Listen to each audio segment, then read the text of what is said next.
houses always come out with it one time. That makes sense.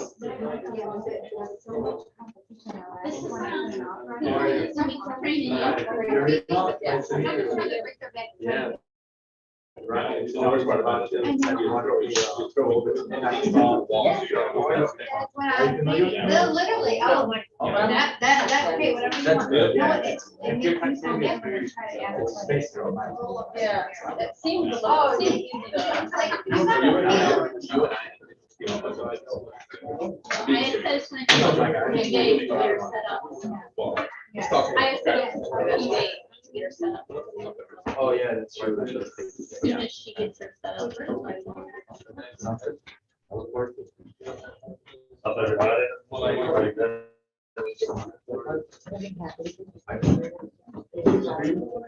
Oh, no.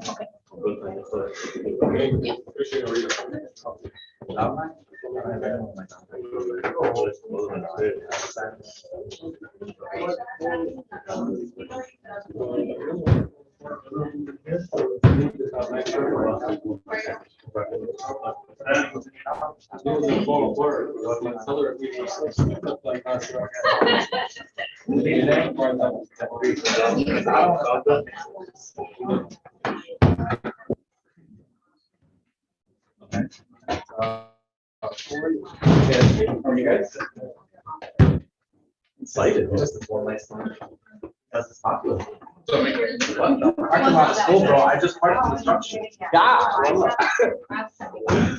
We got it here too.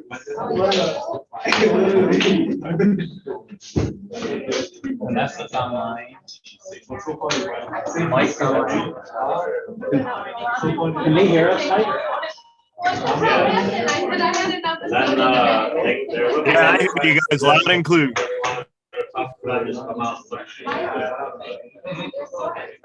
Because it says start video.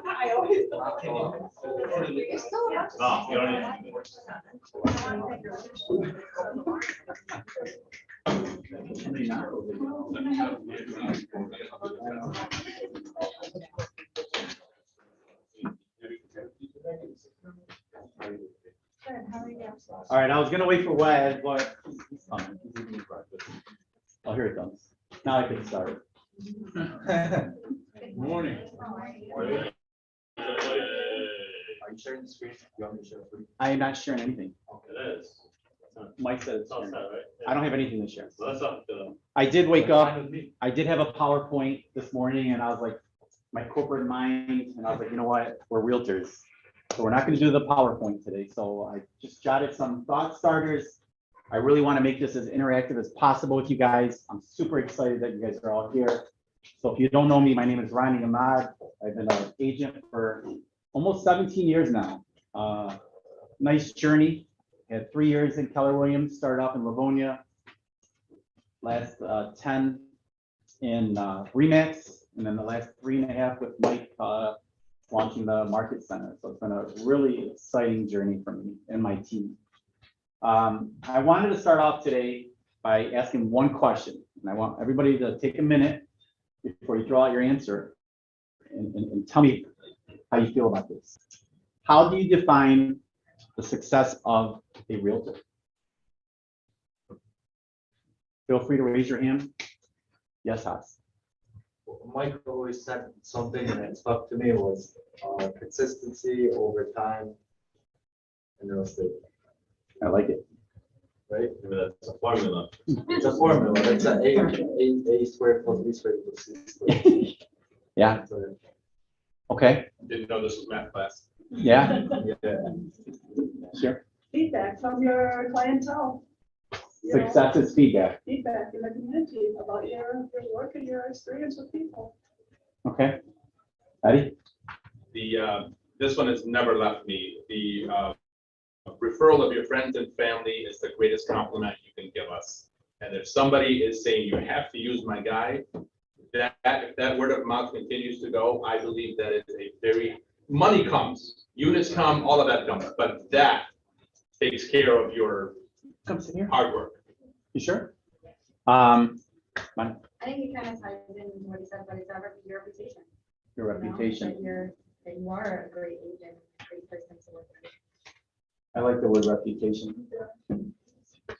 Peace of mind, knowing that what you did was, you know, everything you could have done. Feel good about it. Yes. Yeah. When you go to sleep. Yeah. You're You're not just here to make the deal. Who cares who you hurt? Yeah, and that's something that I learned from Michael. Yeah. Do everything that makes, you know, gives you peace.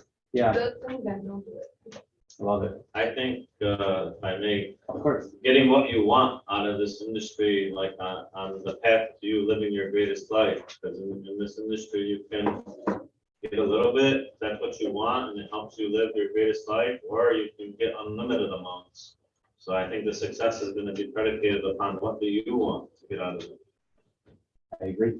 Web, Answering the phone after the deal is over and there's no money in it for you, still picking up the phone to see what did that buyer or seller want, because in a transactional business, you're like, can't wait to be done. And you're like, I'm not picking up, it's over and done. So to me, it's always been those separates successful agents from the others are those who are take ownership into their buyer or seller's issues even after the closing. Not knowing whether it's an issue or not, just simply being able to take that call and take ownership in that. right here, Gus. I love that. That's one of my bullet points that I'm going to talk about, by the way. Web. Yes, Rima. Building a relationship. Everybody, this is Rima. She's just joined Ronnie A's team today. Hey, Rima. It's just building a relationship with the clients and understanding how they work, the psychology, all that stuff, and just keeping that relationship with them. Even after the deal is Even done. Yeah, I agree with you. Anybody else? Can I say What? one more? Yeah, Doing what you love and making money. Some people hate their job, but they gotta do it to make money. But if you are doing it and you're happy with the way you're doing it, and doing it ethically, and more when you're able to sleep at night, but also making money at the same time, that's. yeah, I like the idea that not one person said anything about making money. Every time, what's a successful realtor? It's not about making money. It's not, hey, I want to fill out my bank account. It's not, you know, how much money am I going to make off this closing? Or, you know, if I close this deal, this, not one of you guys said anything about making money. And to me, a successful realtor, and I ask myself this every month, not every week, every month. I say, okay, what's it going to take for Ronnie to be successful? And I feel like, honestly, I'm successful. I feel like people don't even know I work 2 full-time jobs. I also work at Ford Motor Company, 28 and a half years. Yes, my team is the #1 team in the area. Yes. You know, I laugh when people say, oh, you're doing this part-time. And I'm like, okay, what does a full-time realtor have to do to be a full-time realtor, right? And yeah, we make money, you know, alhamdulillah, you know, we're very blessed. But at the end of the day, you know, Mike says, hey, you got to make that $1 million. You got to make $1 million. I don't know if I have to be honest with you, because it's a mindset. It's waking up every morning and understanding life and what it brings you. Health, family, comfort, happiness, treating everybody the way you want to be treated. I mean, if you live and die by those thoughts, you will find your way to where maybe real estate's not your success, or hey, this is what I want to do because I feel that I could do all those traits and succeed in this business. So thank you. Yeah. So I spent some time at Quicken Loans, and they give you this book of isms. I don't know if anybody's ever worked there. And they have this ism that I have followed since I learned it. It's amazing. And it says, money follows, it doesn't lead. Mhm. So when I used to be in high-end watch retail sales, and I used to focus on every transaction and I'd calculate the commission on it. It wasn't until I stopped doing that and looking at the units I sold that I started hitting my mark. And then I made 33 months in a row before I had to transfer out to become a manager in Detroit. So it's just one of those things. Get the money out of your head, focus on the units, the money will always follow. Yeah, I agree 100%. And I'll touch on another ism that I live by. You guys, you go to my office, you'll see it plastered on the back of my office. It is every client every day, no exceptions. And we live by that, right? We don't care if you're a $60,000 borrower, a $100,000 borrower, a $300,000 borrower. My team will tell you, they don't call me and say, oh, this is a $100,000 deal, or this is a $60,000 deal. They just say, here's the deal. Because I don't want to know the numbers. I don't care about the numbers because everybody's treated fairly. So you say, hey, how come you've been so successful?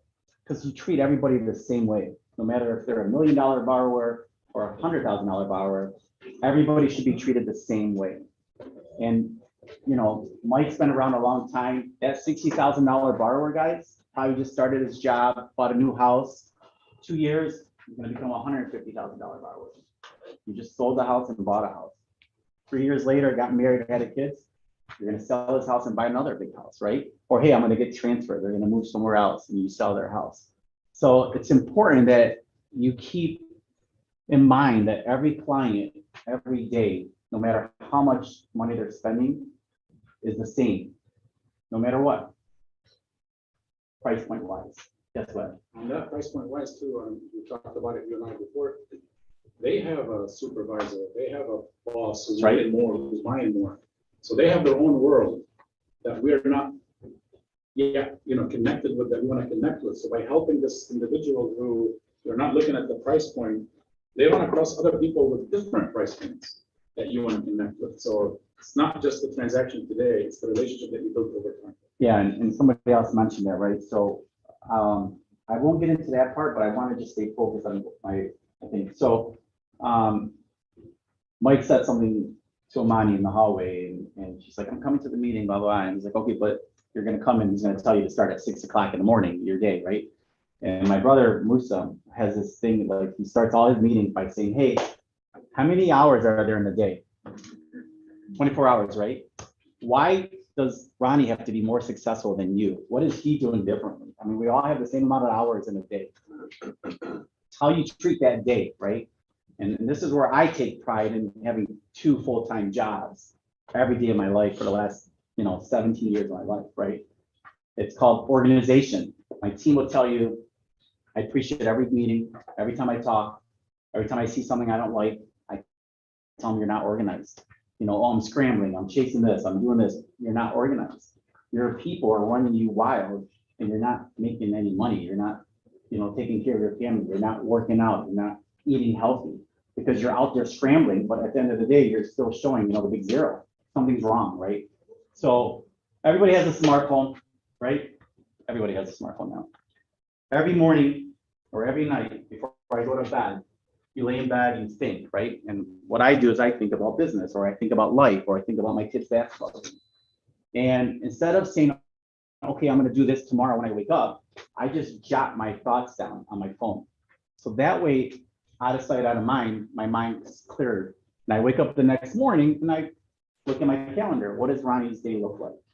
And that keeps me focused on my son's basketball game, or I got to do something for my wife, or I got these showings, or I got to be at the gym at 4:30.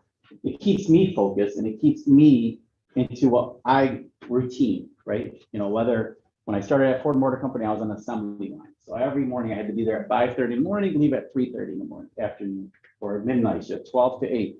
So routines has been embedded in my head since I was 18 years old. Routines. So one thing I preach all the time to my team and myself is come up with a routine. Stay organized with your routine. Every morning I'm going to do this. Every afternoon I'm going to do this. Or jot every idea you have so you don't lose thought of it and say, shit, I should have thought of that. Or oh, I thought about that and I forgot something. And I tell people to this day, like, if I commit to you that I'm going to meet you at 1 o'clock and I don't put it in my phone and I walk away, I promise you, I'm not going to be there at 1 o'clock because I totally forgot. They're not in my calendar. So organization to me and having a routine has helped me be where I'm at in life, whether it's real estate, whether it's working out every day, whether it's, attending my kids' basketball games, my daughter's dance routines, competitions. We juggle as you get older and you get married and kids, and you tend to juggle more and more and more, right?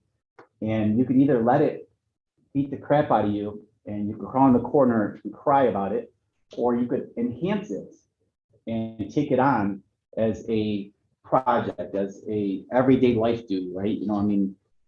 The little things you do will help you in the long run. And you're gonna hear me say that quite a bit today. I'll stop and pause. Any questions?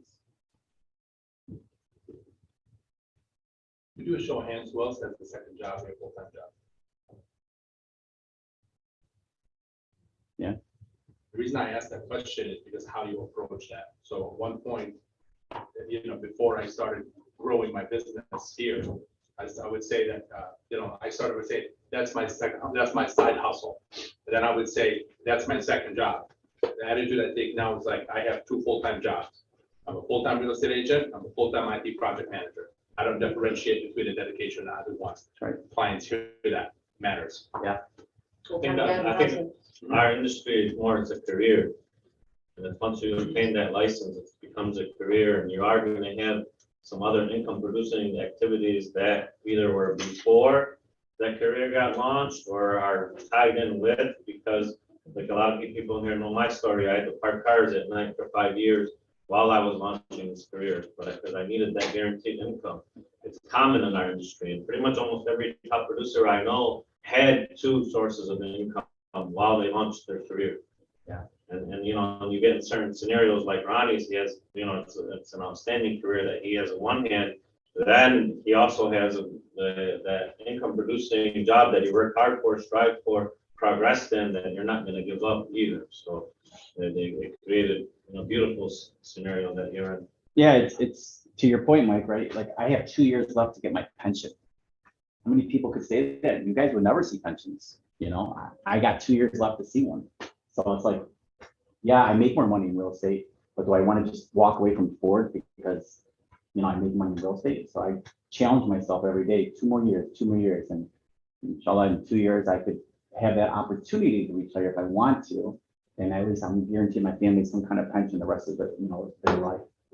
So, Ronnie, I wanted to talk, since we were talking on consistency and Yeah. and your Yeah. your routine, because I'm a believer in this industry, like HVAC said, my recipe for success in this industry is consistent effort over time will guarantee you success. So, but we all have this voice in our head that either drives you to be consistent and to stay committed to that routine, knowing that it's good for you and knowing that it works, but that voice in our head, a lot of times it'll like beat us up, it'll kind of go against what it might want it, what we might know is great for us and tell us, no, stay in bed, bed feels so good right now.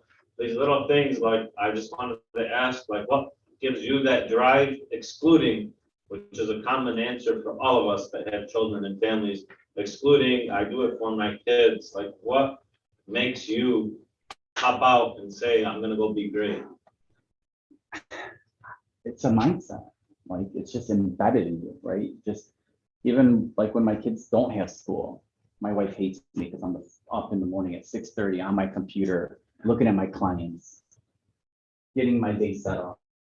I'm at the gym at 8 o'clock, waking up the whole house because I'm banging the door. But it's a mindset. You have to believe in what you're feeding yourself in order to be successful.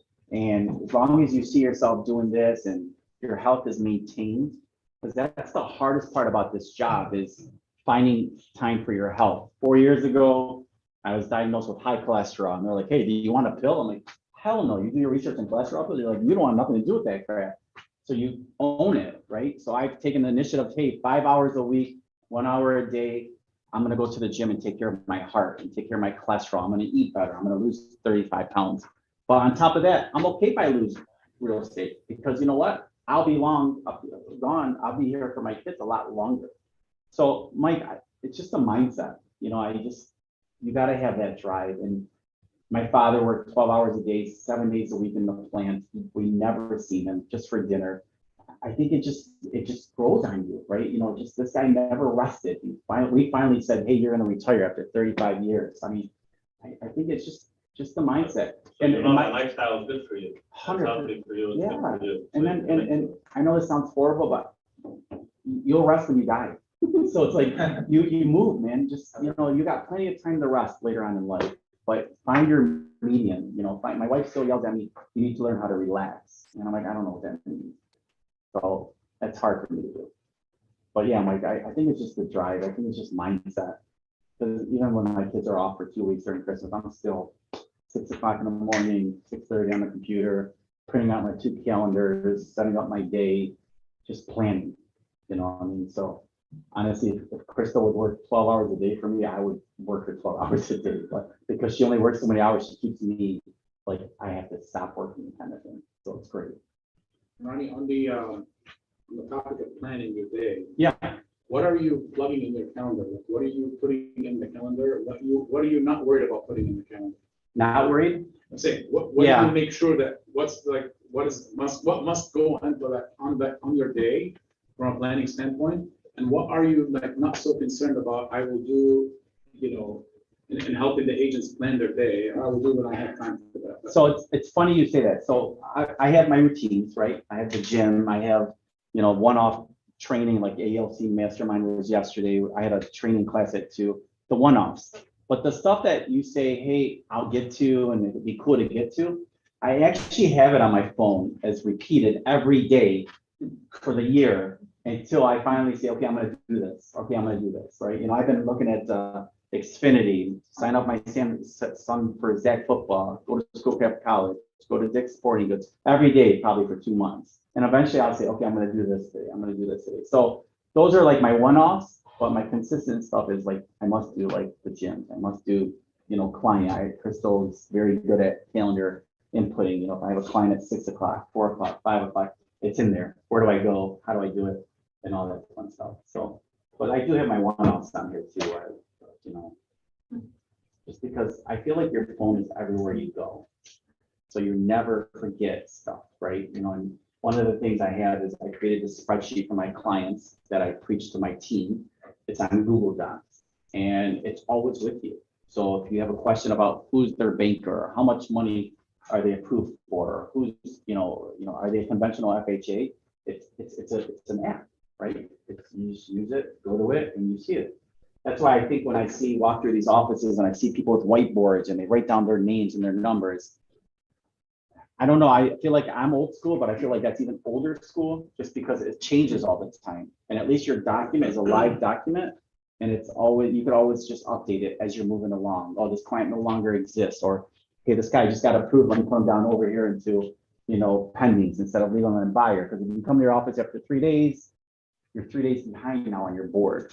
So I forgot whose office I was in. I was looking at it. I was like, that was actually my office, one of my team members. It's coming down after today. I just got to tell him that he put that up to take it down.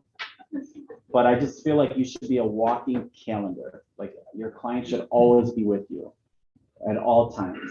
And I know it's a little obsessive, but that's the business that we're in.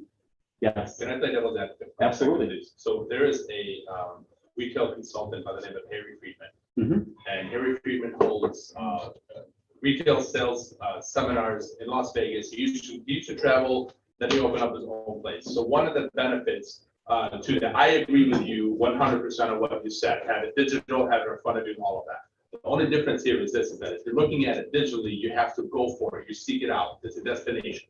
But if it's in front of you, then it reminds you of everything that you need to do. One of the things that Harry Friedman did is that he basically created a platform for sales in which he would have 4 or 5 dots that represent the weeks. Underneath it, it would have the month broken down by how much you want to do with sales. And the culmination of every week and every month is you color in that dot. And that dot is a reminder of where you're at, where you're going, and what you did.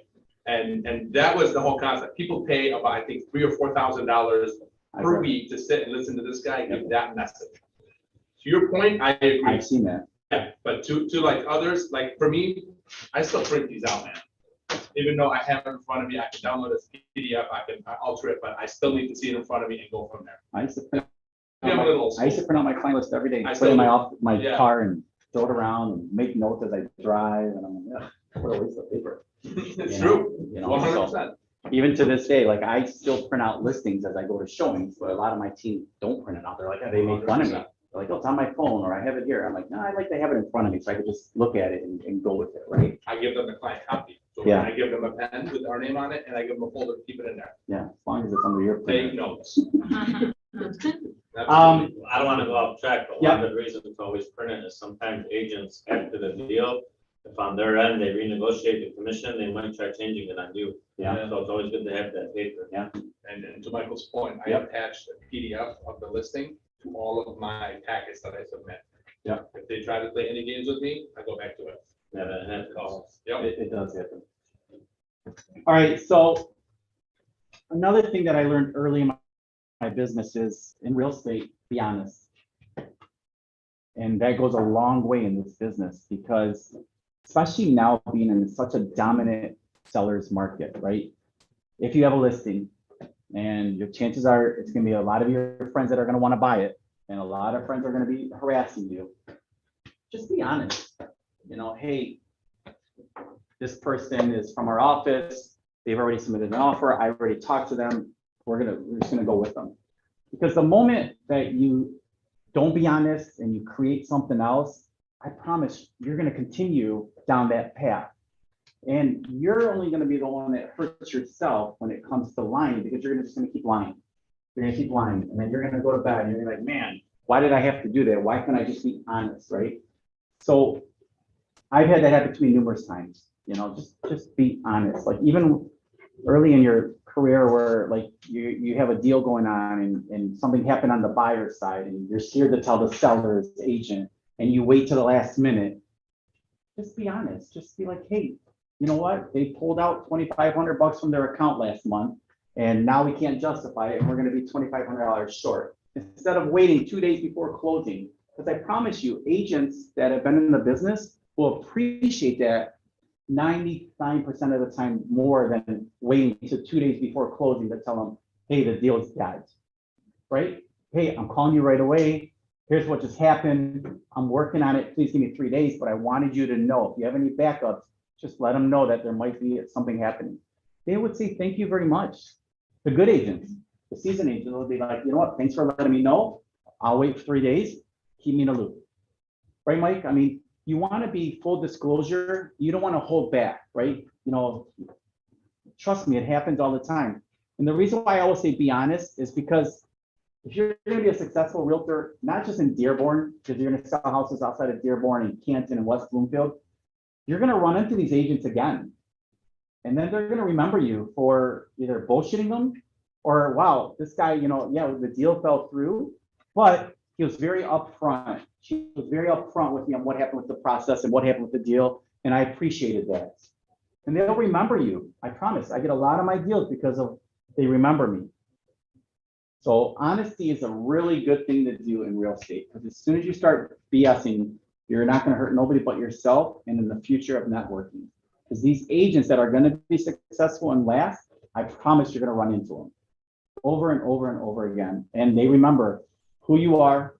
Text messaging never goes away. So if it was a text, it's there. So as soon as I call somebody, I got a text, I know who it is, and I go back into our history and I'm like, okay, shit, I did this. I got to make sure I recover from not doing that again.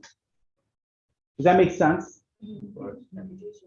Reputation, absolutely. So honesty is great.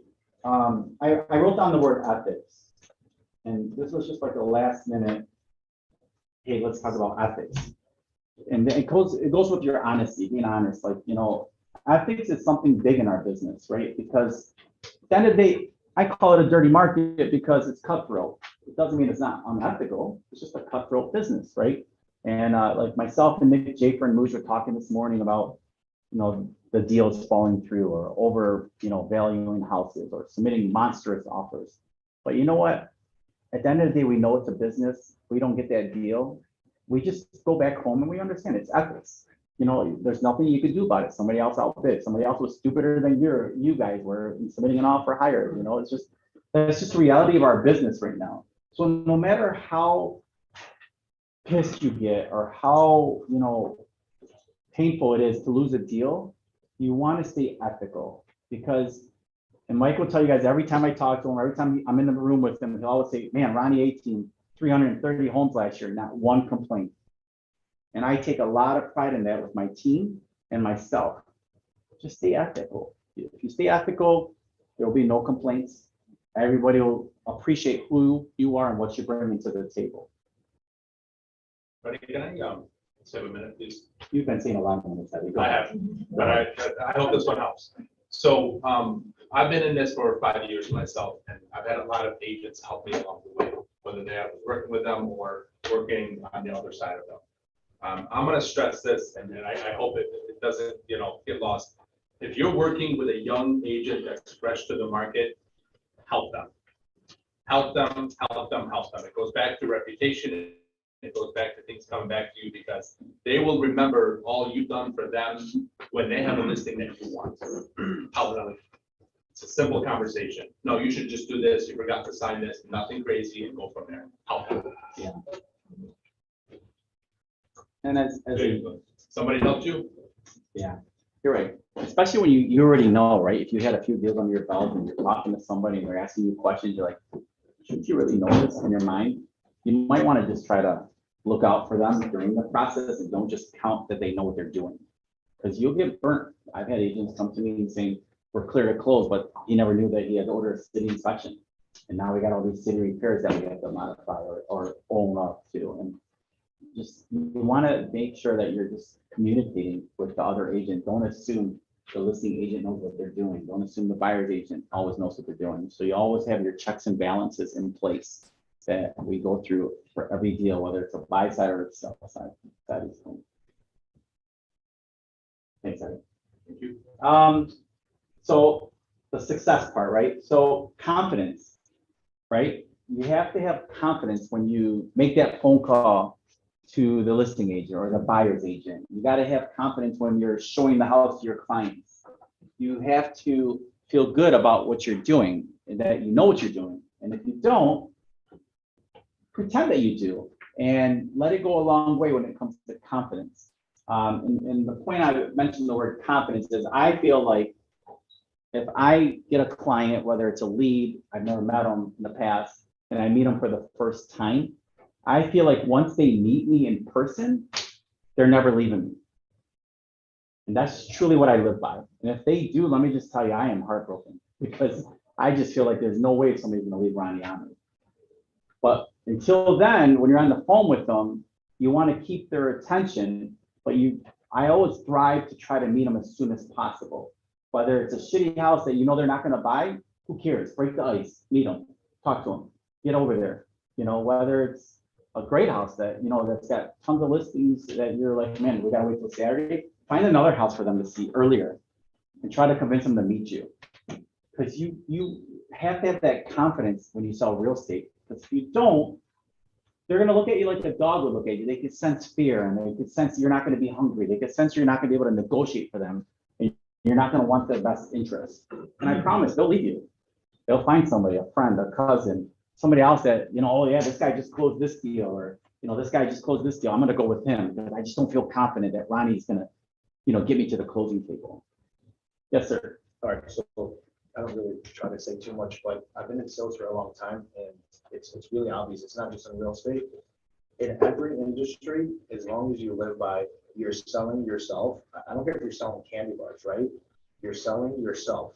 So just know that anytime you meet anyone face to face, you're not just selling that product, you're the value, you're selling yourself, and it works every single time. That's why he said he's heartbroken when he meets someone, right? And they leave him because he feels like he didn't sell himself enough, okay?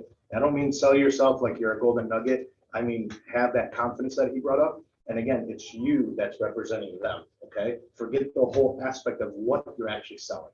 So as long as you know that, I mean, you're gonna win every time. Nobody's gonna leave you. So just thought I'd chime in on that. And then Mike, listing appointments. I mean, it doesn't get better than you. I mean, when you walk in there, how confident are you? You know what? You have to be extremely confident and you do all your homework in advance. And when you're prepared, then it's natural to be confident because you're prepared. If you go into anything like not unprepared, then you're gonna kind of have to like fake it almost. And that's never a good spot that you want to be in. Yeah. Also too, I wanted to add on that. Yeah. You guys know there's always one right answer for every question. And that right answer always is if you don't know, you just say, I'm sorry, I don't know the answer to that question, but I'm gonna find out and get right back to you. That eliminates the need to ever have to lie or to say something that you're not so sure of. So that is always the right answer. I'm sorry, I don't know the answer to that question, but I'm gonna find out and get right back to you. And then every other question you answer is correct because you know it. And that helps you stay confident as well. And people appreciate when you tell them that.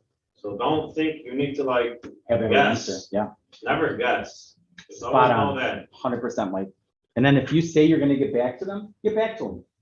Don't just write it down and be like, all right, I'm moving on. Get back to them. They'll appreciate that. That goes for clients and for co-op Yeah. agents. Details, right? It shows that you're organized, shows that you have everything under control. Love it. Another thing I try to take pride in is I always try to surround myself with success. People that are thriving, people that are successful, whether, you know, they're lawyers, they're doctors, whether they're, you know, realtors that are, you know, successful, like, because you never, in my opinion, like, I don't like to surround myself with like negativity. So I like to surround myself with like people that have been there or done that, where I can't give them anything, but they could give me a lot. And I know it sounds bad, but I'm okay with that. You know, I have a lot of Oakland County friends that are high end that I hang out with, and they always tease me as the Wayne County guy, right? You know, you're just the Wayne County guy, you know, but I don't care because I thrive on their excellence and how they got to where they're at. And I just butt in, you know, listen to how they talk and what they're doing. It's almost like an indirect mastermind. You know, you're kind of like listening to what they're saying and you take it back and you grow from it. So I take a lot of pride in doing that when I'm on vacations, whether, you know, there are people I know or I don't know, but I hear that, you know, they have this or they've done this in life. So it's just good to kind of just don't limit yourself to just successful realtors, be successful around other people that have been in the market in a different industry, because they've all gotten there somehow, right? So they've all been successful in their own trade. So, you know, you'll learn a lot from that. Oh. Yeah, always be learning, 100%. That's why I'm friends with Web.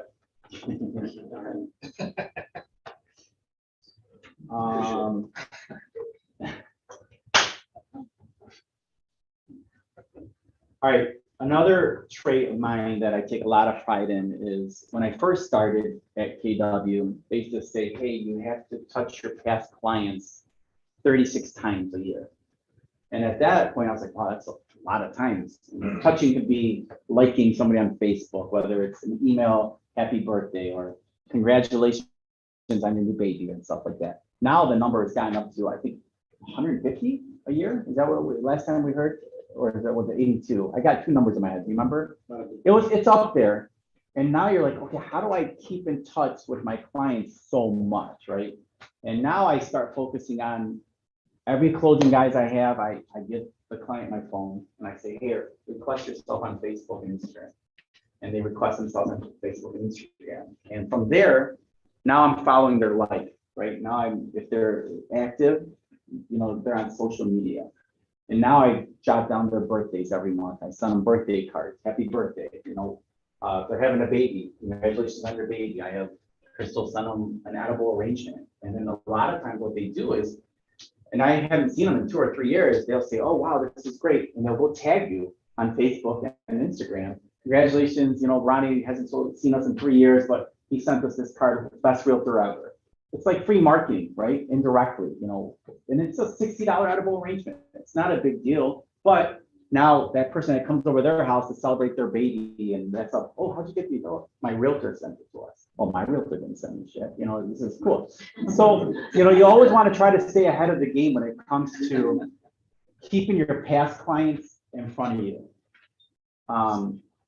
Like I said, whether it's a like on Facebook, whether it's a love on Facebook, whether it's a DM on Facebook or Instagram, whether it's a pick up the phone like you're in Canton, you know you sold these houses, so you feel, hey, I just drove by your house, I love the landscaping, you're doing a great job with it. Or hey, you know, what's going on, you know, with the neighbor's house, you know, just little conversations go a long way with people. It doesn't have to be long-winded, just touching base. That's a touch. And a lot of those touches count as multiple touches because now you're talking to them.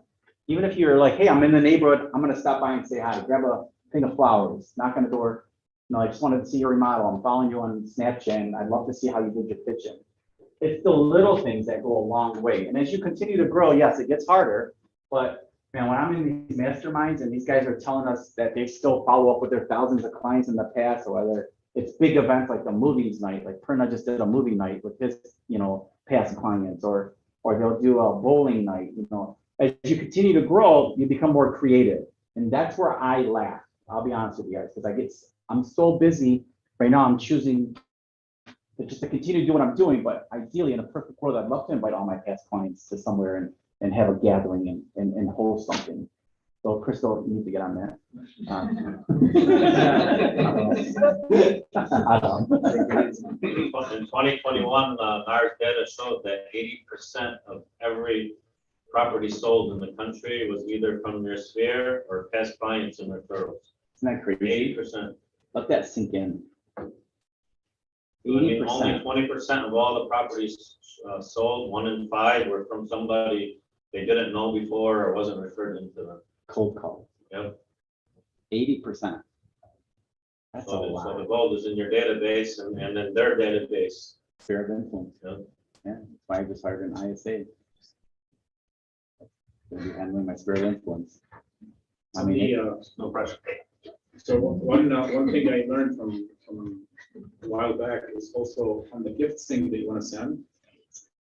If and when available, you want to send the gift to their workplace, not to their home. okay. It's their home, it's their kids and their wife, and more than likely they have people over to see it. It's probably, when they arrive at their work, all their coworkers see it, all the people that know them that they don't know you. And now the question is, well, who sent you that? Oh, my dear, my wife. Yeah. That's a good point. So, yeah, so if possible, I know with COVID and all that, and many people are not back to work, but there's a lot of people that are in offices. They're starting to go back. Yeah, so I always say, hey, what's your work? I just want to make sure that you get it. You know, sometimes they leave it at the door, whatever. I want to make sure you get it during business hour. I'll give you the work address. Now you just hit them and probably 10, 12 of the coworkers that are seeing it. Good point. What else? My next topic was, You learning house?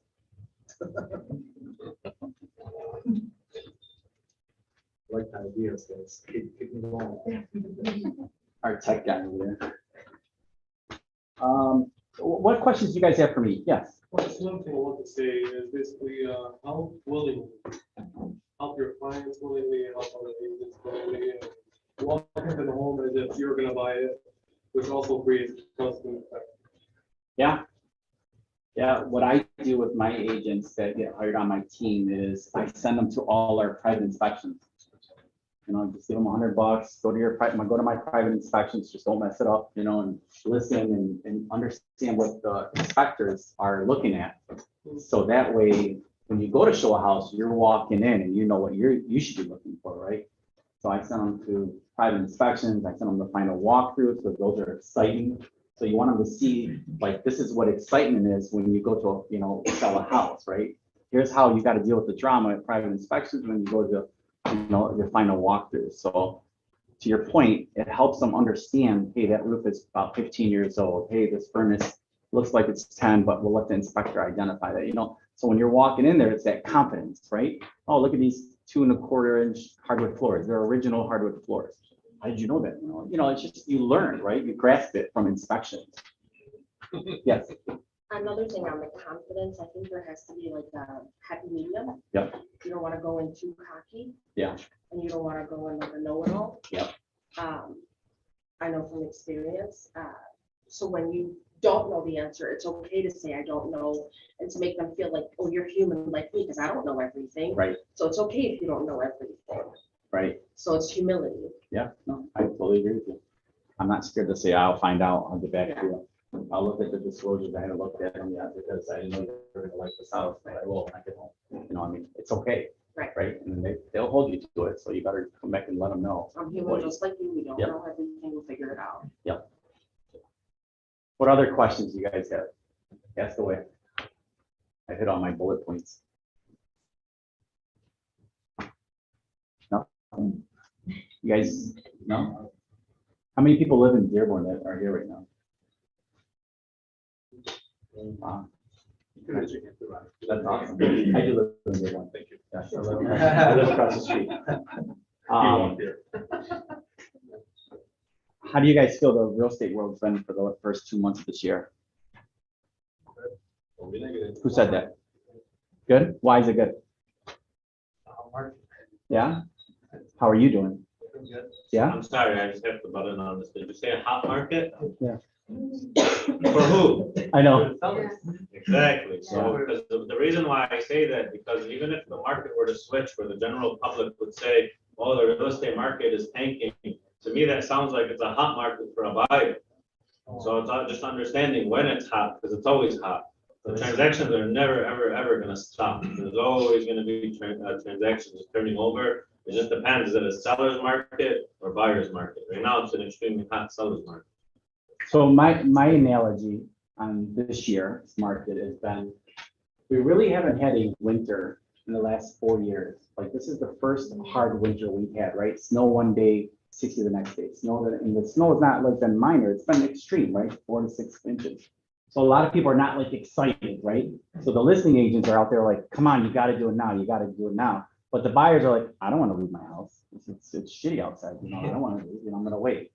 So it is a little bit of a, yeah, the housing is less inventory, but I feel, and I don't know how Mike and Wyatt feel, I feel this coming month, as long as the weather turns, you'll start seeing more and more houses get listed, you know, because my team this morning, I counted, I think it was like 252 buyers that are sitting in our pipeline that are licking their chops, right? What? Yeah, so they want houses, right? So I feel that you'll start seeing more houses get listed this month of March and then April. And it's just, you know, just the way the business runs, right? And then like to Mike's point, if it does turn, watch out, guys, because the Ronnie A team's about to kill it. It's gonna be, so I wanted to tell you, Zach, I'm really excited for you that you feel it's been like that, because for a newly licensee, who really is not getting a handful of listings, for you to say it's been good is a great sign. 100%. Because I'm telling you guys, it's the lowest, there's the driest, lowest amount of inventory that this country has ever seen since that has been being collected, which therefore means if you're putting transactions together in this market, you're gonna do outstanding when it loosens up a little bit. Outstanding. So, and then overall, I'm big on numbers. I look at them every day like newspaper. The overall of the surrounding brokerages have really had a tough winter while we thrive. And I believe it's because we get together like this and we talk and we work with each other and we keep each other up.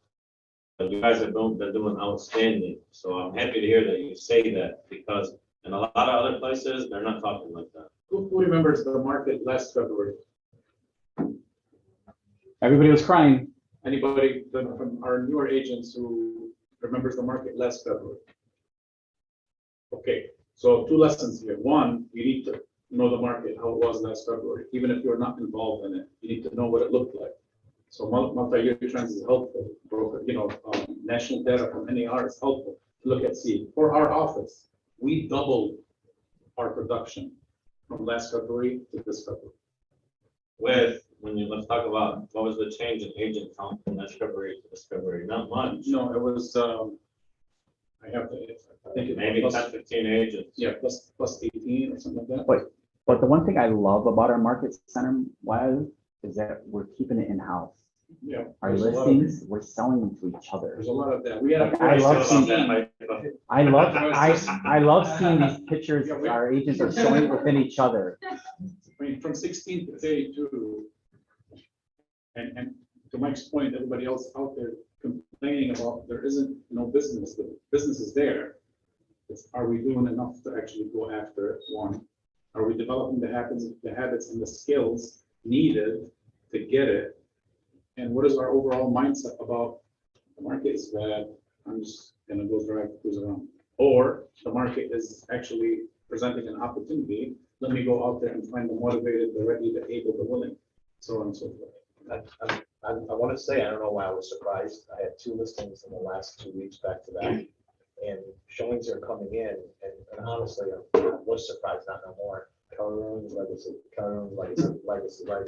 I'm like, what the hell? They're all from our market center. There's, We're working. It's amazing. I like it. We are working a lot. some answers may be, well, they have so many agents. Maybe. My take, and from what I see, is the involvement, the participation, and the energy is getting those agents to actually feel optimistic about the market and actually get to work. So I mean, thanks to you guys and Ronnie, that's like you coming up here and talking and sharing builds that energy and that optimism for these agents. So it's, you know, where it truly is a team and you're showing results. And it has that, like, rubbing effect, right?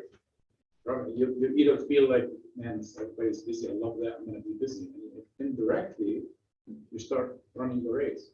It's like when they bring in those horses that they want to train on running, they run 2, 3 horses with them that lead the way and the horse tries to keep up, right?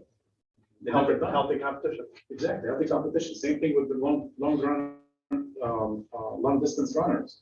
Same thing, somebody will run with them, he's not the fastest, but he lasts long and keeps going, he pushes the other runners to do it. So each and every one of you is doing that. And we are doing it in this market center, the numbers are showing that we're doing it, and I don't care what the outside world says about the market or how the market is. There's a market. There's a market today, there's gonna be a market tomorrow, there's gonna be a market in a year. Where are we? And what are we doing about it today is what matters. So.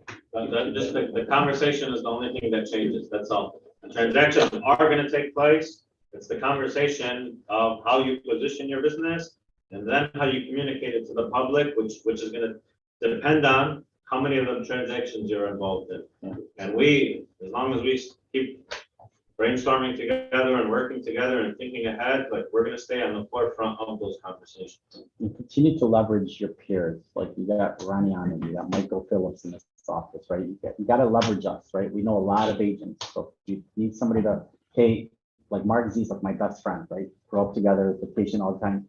Just call me, hey, I got this deal with Mark Z, can you hook me up? You know, I will go out of my way. I just got one. Thanks for doing that, Ron. You're welcome. Yeah, that one for John. I forgot who it was for. But you know, I mean, like, and Mike's got his spear and I got my spear. And as long as you guys are a solid buyer and everything's clean, we'll do what we can to make That's it happen. though. He won't do it for you if you don't. Right. Let me pull up his notes. If you don't have a consistent routine, if you're not honest, if you don't have good ethics. Yeah. He's not gonna make that call for you, I Yeah. promise you that. I won't. Because his name then is on the line, my name is on the line. Yeah. So you guys gotta kind of even within us earn that. You don't Yeah. get it just by being here. Right. I want to feel good about that conversation I had with you. If I don't, I'm like, yeah, okay. Being honest. Any other questions? I'm really excited about the turnout. Guys in the hallway, you guys got anything you want to ask? Sharon, go ahead. I have a question for you. Yeah. You're working with buyer for instance, you have a scenario with the buyer, real specific on what they want in a home. Yep. And very picky, Yep. you know, and you're showing them houses and houses and houses. At what point do you cut them off? You don't. You know, for me, I wouldn't cut them off, but some people would say it's not worth it. I mean, what's your take on that? Go ahead, Gus. So we had a conversation, Ronnie and I talk usually on a daily basis. Louder. Yeah. We have daily conversations back and forth with clients like that, and I'm sure all of us are experiencing that. I've worked with someone up to 6 months. I don't put a time frame. At one point, as you're showing them a house, right, or multiple houses, they're gonna start to learn, for example, an appraisal guarantee or whatever, or they wanna be picky, that this isn't the market for it, right? So you're gonna have that one-on-one conversation, but without cutting them off and without turning them off, right? Or ignoring them. You just gotta set that example, like, this is what's going on right now. As you can see previously on the offer we put in, or the offers we didn't put in, this is what to expect. And I promise I'll respect you. You're not being rude. You never, ever take the route of cutting someone off. Because remember, that's gonna be future referrals for your business, right? But Sharon, but if they are willing to do everything Gus just said, they're gonna do appraisal and they're still in life driving you crazy, I would stop answering their calls right away. I would hold off on showing them houses today, and go tomorrow. Because, you know, and then call them, it's sold. Sorry, let's go tomorrow, I'm already booked, you know. Maybe instead of answering their phone call every minute, maybe every 2 hours, you know, just slowly start. So they're gonna want to grasp on you, and then they understand your time now. Because your time is valuable, right? I had an agent on my team tell me last night that he had 17 accepted offers, but only closed on 6 last year. And I was like, what? You know, so he wasted a lot of his year, and I didn't realize it because I'm apparently a bad person. I didn't realize it, but you just gotta. Your time is valuable as a realtor, and if I'm not proof, I don't know what is, right? I'm so efficient that like at 12 o'clock right now, I gotta walk out of here to get to a meeting. but you just need to set your standards. Like me, I love answering my phone like you all the time, but if they start dragging around, I won't answer it. And it'll hurt you, unfortunately, because we're so like anal about answering our phone, but I'll just wait 2 hours to call them back. They'll send me a listing and I know they're not gonna do anything with it. I'll wait 3 hours to call them back. Okay, you know what, let's go this Saturday. I'm really sorry, I got Friday booked, And then you're gonna have to deal with it. They do walk away, at least you understand it, but at least now they're appreciating your time more. And they're gonna make sure that time that they're with you, that they're gonna look at the right houses. Does that make sense? Well, Lead generation, Yeah. talking to more people will solve all kinds of problems. You attaching to 1 or 2 or 3 or 4 is what's gonna end up creating that frustration. You just have to say to yourself, there is a buyer out there who's willing, ready, and able, and wants to deal with me. I gotta go find them. Yeah. In the book Shift, one of the tactics, I think it's tactic number 2, in a market like this, when the market shifts, find the motivator. Find the motivator. This is not the market right now for the gingerly. looky lookers, Yeah. tire kickers, let me go see, hey, is this gonna be nice? No, but this is not the time to window shop. Find the motivator. And Sharon, I carry my emotions on my shoulder. So when they do say they love this house and they're like, well, but I'm not interested, my facial expressions tell it all. And they know I'm getting frustrated sometimes, so. I'm saying that the saying, you have to generate to tolerate, Yeah, is way too applicable in today's market. You have to generate to tolerate. I have to be able to tolerate the looky lookers and the tire kickers and those who are not gonna buy. I gotta be able to tolerate them by generating more. So if I'm doing business with 7 or 8 that are motivated and highly motivated, if I have 1 or 2 that are not, they're not ruining my day. Because I have 7 others that are, excited and can't wait to go and put the offers and get motivated about it. You have to find the motivator. let Amani answer her question and. Well, I have, you said that you had somebody, that had 17, offers accepted, especially which is difficult in this market, but then, only 6 of them closed. So it's a couple of things. How often does that happen to you, and why does that happen? I don't understand how you get your offer accepted and then that many don't. Exactly, I have to go find out from him. I gotta go. Because, I mean, to me, the hardest part is getting an offer accepted, right? So it's like, wait a Yeah, so minute. that's why. You got I always preach to my team, get your foot in the door. We'll figure it out later. Just get your foot in the door. It's your house to lose at that point, right? It might be not the best thing to teach, but I teach it to my team, right? Get your foot in the door. Let's have it our house to lose is what I always tell them. It's your house to lose. So for him to lose that many in 1 year, it could be the market he's in, because he's all Detroit. So a lot of times Detroit doesn't always appraise, to everybody else's likings. Inspections, because they're not always put together because they're older homes. But I don't know, Monty, I have to find out. But for me, to lose a deal, it's like going through a divorce. You have to make sure that you tried every single freaking thing you could do before you lose a deal. Everything. I've seen it all. And Mike's has seen it all. I mean, so I treat, if I lose a deal, it's like getting a divorce. And I've witnessed a lot of my friends with divorces, and you got to make sure that you try every single thing to keep the deal together. So how often does that happen to you? To me, once my foot's in the door, it's very rare that I lose a deal. I can address that. You know how many deals I lose? Briefly. No, I can Oh. address like the reason why not and why so many. Yeah, that's why. So there's something called bulletproofing your transaction. And bulletproofing the transaction doesn't start when you go under the contract. It starts with before you go under contract. And anticipating what issues that could come up, that you're gonna let the client know, hey, we're gonna probably hit a hurdle with the inspection and those items are gonna come up. We're not gonna panic. Here's the plan. We're not gonna sweat these, but we're gonna worry about these. Now your client is at ease. Hey, we may have an issue with the appraisal. If that does come up, I have a solution. We're gonna address it 1, 2, 3, 4. Now you put your client at ease. Now you bulletproof your transaction. 1. A lot of times when you go in it blindly, clients think that once they went under contract, it should be all smooth sailing from there. The reality is it's not. And now the inspection comes up. My agent never told me about that. It must not be a good thing. I gotta back out. Oh, the appraisal came in short. Must not be a good thing. I gotta back out. But if we had those conversations before, the bulletproof, what is gonna come up, all of you here should know what's gonna come up. All of you here know what the next steps are and where the hurdles could be. You've done it long enough, you've done a transaction or two at least, to know inspection is one hurdle that we clear, appraisal is another hurdle that we clear, so on and so forth, right? So, Just treat every deal like and then every be, and then opportunity. be proactive. I think one thing that probably Ronnie on his bullet points mentioned it indirectly is be proactive, not reactive. Yep. If your client is asking you about a problem, it's too late, and you have not addressed it, it's too late. If your client is coming to you with the issue and you have not really addressed the issue prior hand, you're behind the 8 ball. Okay? You have to be proactive with your client. Hey, listen, I just spoke to the lender and he's saying that we might need X amount of this or that. Just want to let you know I'm on it. Or just want to let you know he communicated that and we need to do 1, 2, 3.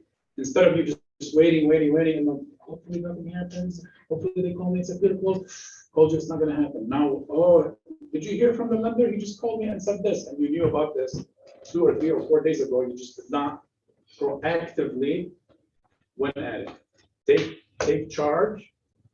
Be confident. Issues will come up. It's just how you handle them. It's the skill set required in negotiating and in handling those hurdles. I think, correct me if I'm wrong, but I would be interested to know the reasons, but more than likely, there's probably a It conversation wasn't around, bulletproof. there's gonna be a conversation around bulletproof transactions. The mindset has to be of a problem solver. That's what we do for a living. Once you're under contract, the mindset is I'm only halfway home. And communication, understanding how when these things come up, how to properly communicate it, which we teach here.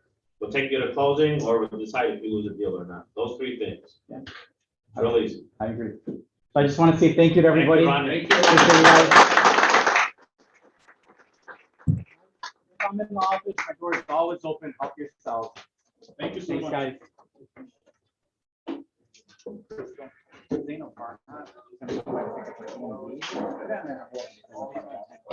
What's up? Hey, so, and I know that that's probably like it's a whole like personal thing, whatever. No, you're good. But like, you know, we learn from other people's mistakes. Yeah. So when you do find out, would Yeah, you, I'll let you know. let me know, Yeah. like, just so I know not to. make Yeah, mistakes, yeah, you know what I mean? yeah, 100%, I will. Awesome. Thank